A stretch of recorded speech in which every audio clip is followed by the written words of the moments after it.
Le FRAC des Pays de la Loire nous propose une exposition bien particulière qui ne laissera pas indifférents les visiteurs.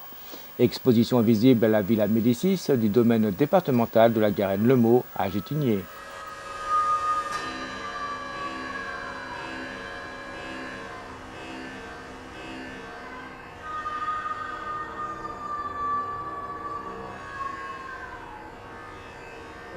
C'est une exposition organisée en partenariat avec le FRAC des Pays de la Loire et Laurence Gâteau, la directrice, a assuré le commissariat.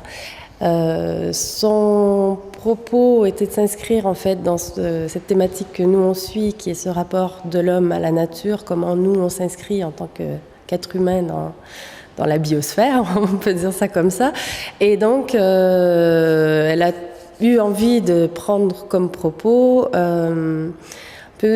l'homme qu'on est en tant que contemplateur de la nature, mais avec une contemplation qui peut avoir parfois un côté sombre, c'est-à-dire des choses qui sont très belles, mais qui peuvent révéler en arrière-fond l'histoire des grandes conquêtes, l'histoire de l'homme, l'histoire des guerres. Et donc une tension comme ça ou un état de basculement possible entre l'avant et l'après par rapport à notre présence sur la Terre. C'est un peu les causes de beaucoup de grandes catastrophes.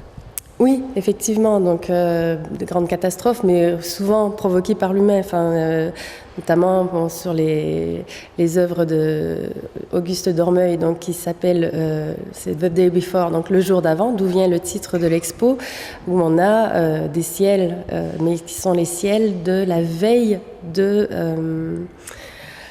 d'une catastrophe, la veille du 11 septembre, la veille du débarquement à Caen, la veille des bombardements à Bagdad, la veille des bombardements à Dresde. Toujours cette position finalement d'un avant où certains décideurs connaissent l'après, en tout cas ont une idée de ce qui va se passer, mais une position comme ça un peu ambivalente, en tout cas sur la frontière de ces conquêtes et de ces désastres menés. Alors, je pense que c'est des œuvres également qui ne sont pas des œuvres où on ne fait que regarder, mais qui demandent quand même certaines réflexions.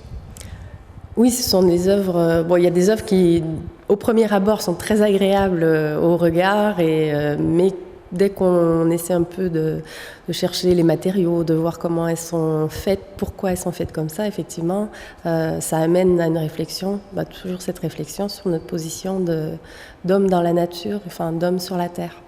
Quel est un petit peu le ressenti des personnes, des visiteurs ?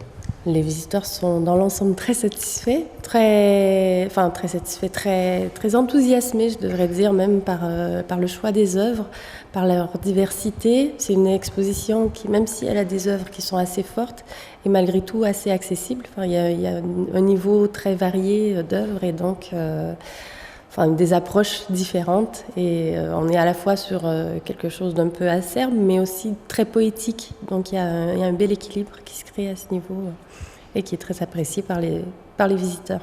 Les visiteurs qui cherchent à avoir un peu plus d'éléments ont les médiateurs pour leur expliquer, faire ce travail finalement de compréhension avec eux du propos des œuvres, du propos de l'exposition. Donc il y a des visites commentées qui ont lieu tous les dimanches à 15h30 et il y a aussi des ateliers famille le samedi à 14h30 pour la découverte, finalement, une découverte un peu plus approfondie de l'exposition. L'exposition est visible jusqu'au 3 février 2013 au domaine départemental de la Garenne-le-Maux à Gétigné.